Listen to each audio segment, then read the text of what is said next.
Good afternoon, sir. My name is Dolly Singhal with my co-members Nazim Ali, Neelu Gupta and Ashish Srivastav. We are here to give a business environment presentation on the topic business policy. So, introduction of business policy. The term industrial policy refers to the government policy towards industries. Industries को लेके जो भी government की policies बनाई गई थी उन्हें industrial policy कहते हैं. Industrial policy means rules, regulations, principles, policies and procedures laid down by government for regulating, developing and controlling industrial undertakings in the government in the country. Industrial undertakings जितनी भी country में थी उन्हीं सभी undertakings को regulate करने के लिए, develop करने के लिए and control करने के लिए जो भी government ने rules, regulations implement किए थे, principles, policies and procedures implement किए थे, उन्हीं सभी activities को industrial policy कहते हैं. Now the objectives of industrial policy. First, achieving a socialistic pattern of society. It means the government wants to work the public sector and private sector both in accord, आपस में work करें.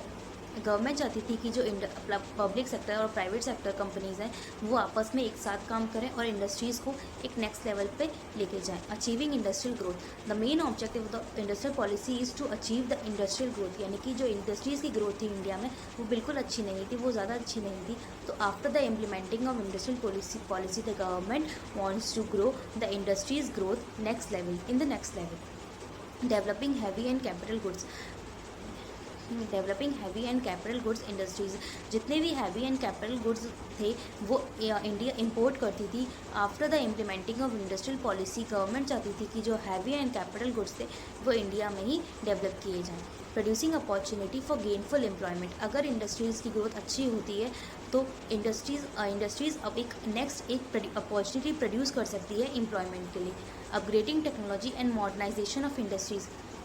Industries की जो growth थी वो इसलिए भी कम थी क्योंकि टेक्नोलॉजी अपग्रेड नहीं थी, उनमें मॉडर्नाइजेशन नहीं था. तो after the implementing of industries policy industries जो थी वो टेक्नोलॉजी को अपग्रेड करके और मॉडर्नाइजेशन करके इंडस्ट्रीज़ की ग्रोथ अचीव की जा सकती थी. Further slides will be concluded by Neelu Gupta. Thank you. My name is Neelu Gupta. My topic is Industry Policy Resolution of 1948.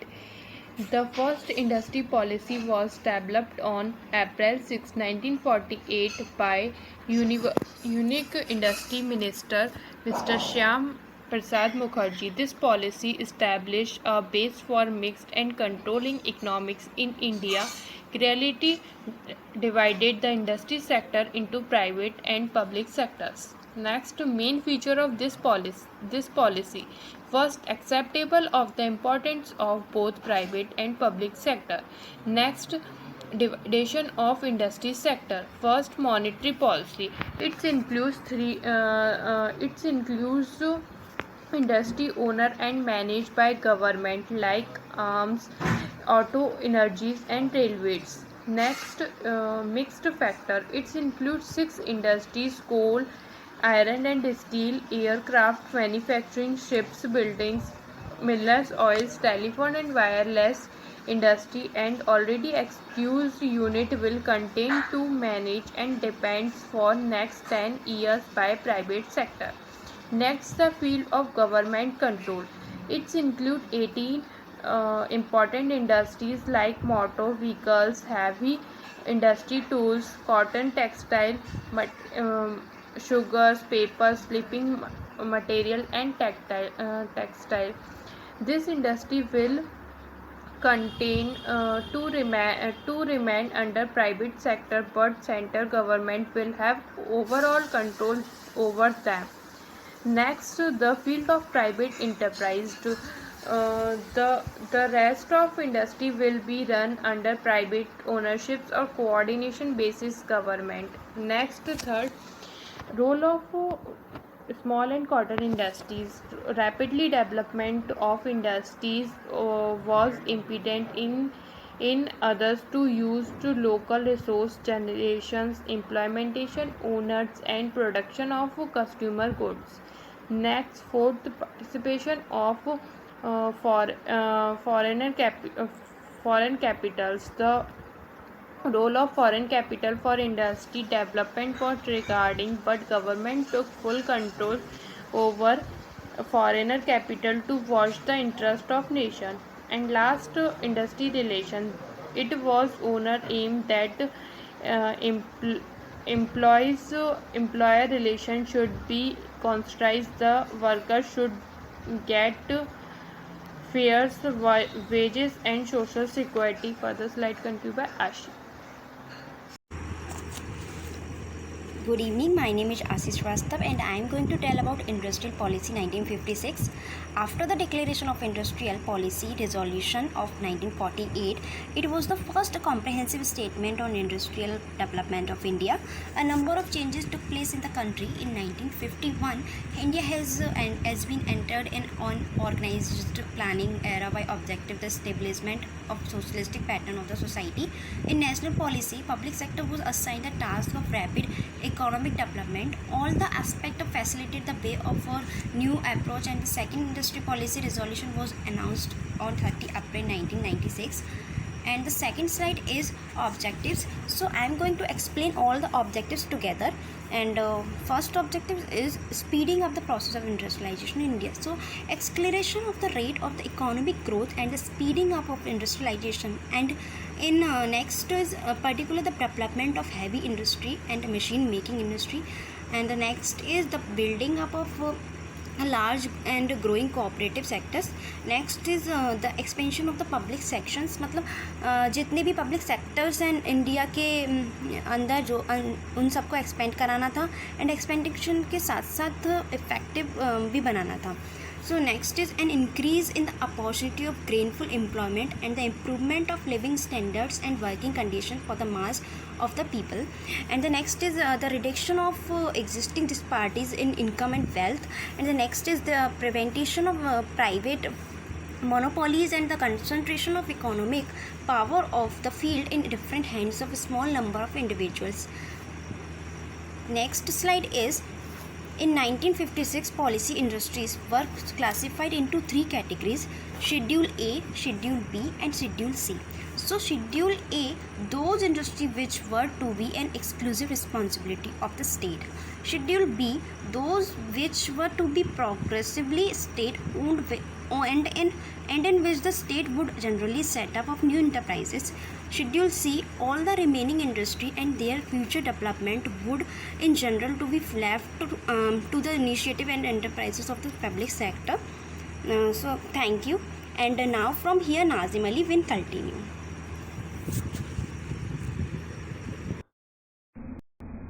Good afternoon, sir. This is Nazim Ali introducing new industrial policy 1991. At the beginning of 90s, India's economic position was very unsatisfactory on all parts, whether it was foreign exchange, export prices, balance of payments, and fiscal deficit led India to critical economic and financial situation. So 90s में India की condition बहुत अनसेटिस्फैक्टरी थी. वहाँ पे लोगों को foreign exchange, export prices या balance और पेमेंट एंड फिस्कल डेफिसिट होते थे. उसके अलावा बहुत क्रिटिकल कंडीशन थी हमारी इकोनॉमिक कंडीशन की और फाइनेंशियल सिचुएशन की. On 24 July 1991, the government announced a new industrial policy. There are several fundamental departures in the new policy. That departure was the most important initiative are with respect to industrial licensing and registration policies, and to the monopoly law and a more regular approach to foreign investment apart from revalue the role of public sectors. The objectives of new industrial policies 1991 were: first one was encouragement to Indian entrepreneurship, promotion of productivity and employment generation. Second one, removing regulatory system and other weaknesses. Incentives for the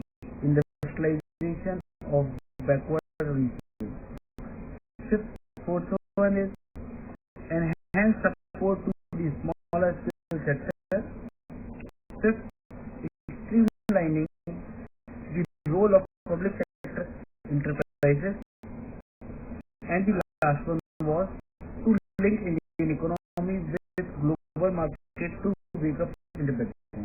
Thus, we have some more objectives related to this. That were industrial licensing, foreign investment, public sector policy, policies related to MITP Act, exclusive small sector policy. The next slide will be concluded with my friend Dolly Singhal. Now, the merits of Industrial Policy 1991. First, abolition of unnecessary industrial licensing. जितनी भी unnecessary industrial licensing थी उनको abolish कर दिया गया था, means उनको हटा दिया गया था. Acceleration of industrial production. जितनी भी industrial का production था उनको accelerate कर दिया गया था. It means उनको increase कर दिया गया था. The liberalization of the rules of FDI. FDI means foreign direct investment. Foreign direct investment. It means the liberalization of the rules of FDI. जो भी FDI के rules थे उनको liberalize कर दिया गया था. Increasing performance of PSVs. जितनी भी PSVs थी पब्लिक सेक्टर यूनिट्स उनकी परफॉर्मेंसेस को इंक्रीज़ कर दिया गया था. ये भी एक मेरिट्स था इंडस्ट्रियल पॉलिसी का 1991 का. Sound growth of small sector through easy availability of resources. जितनी भी स्मॉल सेक्टर यूनिट्स थी, जितनी भी स्मॉल सेक्टर ऑर्गेनाइजेशंस थी उनको कम्प्लीटली रिसोर्सेज अवेलेबल नहीं होते थे. पर इंडस्ट्रियल पॉलिसी के थ्रू इंडस्ट्रियल पॉलिसी में बताया गया था कि जितनी भी स्मॉल सेक्टर यूनिट्स हैं उनको ईजीली अवेलेबल रिसोर्सेज प्रोड्यूस किया जाएगा. Balance regional development through establishment of industries in backward regions. जितनी भी बैकवर्ड रीजन्स थे उधर इंडस्ट्रीज़ को इस्टेब्लिश करके इकोनॉमिक का डेवलपमेंट ग्रोथ किया जाएगा. Increase in export through increase in export through establishment of export oriented units. 1991 की पॉलिसी में एक्सपोर्ट को प्रमोट किया गया था with the establishment of export oriented units.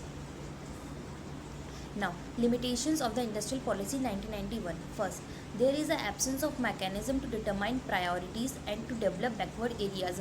1991 की पॉलिसी के अंदर ऐसा कोई मैकेनिज्म नहीं था जो प्रायोरिटीज़ को सिलेक्ट कर सके. इट मीन्स इंडस्ट्रीज़ किन इंडस्ट्रीज़ को ज़्यादा प्रायोरिटीज़ मिलनी चाहिए, किन इंडस्ट्रीज़ को कम प्रायोरिटीज़ मिलनी चाहिए, ये कोई कुछ नहीं उसमें मेंशन था. और किन बैकवर्ड रीजन्स को डेवलप करना है, किन बैकवर्ड रीजन्स को डेवलप नहीं करना है, ये भी कोई मैकेनिज्म नहीं था. Second, the policy is silent about tackling growth industrial sickness. The government has not announced a clear exit policy for sick units. Industrial policy 1991 में ये भी मेंशन नहीं किया गया था, ये भी मैकेनिज्म नहीं था कि जो भी इंडस्ट्रियल सिकनेस है उनसे कैसे टैकल करना है, या गवर्नमेंट ने ये भी अनाउंस नहीं किया गया था. उसमें क्लियर ये नहीं लिखा गया था कि अगर क्लियर पॉलिसी नहीं थी कि सिक यूनिट्स को कैसे अबॉलिश करना है या कि सिक यूनिट्स को कैसे टैकल करना है. Even with the scrapping of all regulations, the expected foreign investment may not come for infrastructure deficiencies. ये पॉलिसी पूरी तरीके से ड्राफ्ट नहीं की गई थी इंटरनेशनल मॉनेटरी फंड के बेसिस पर, क्योंकि इंडिया की जो भी इकोनॉमिक पावर उसका सरेंडर कर दिया गया था दूसरी फॉरेन एजेंसी के हाथ में. Thank you.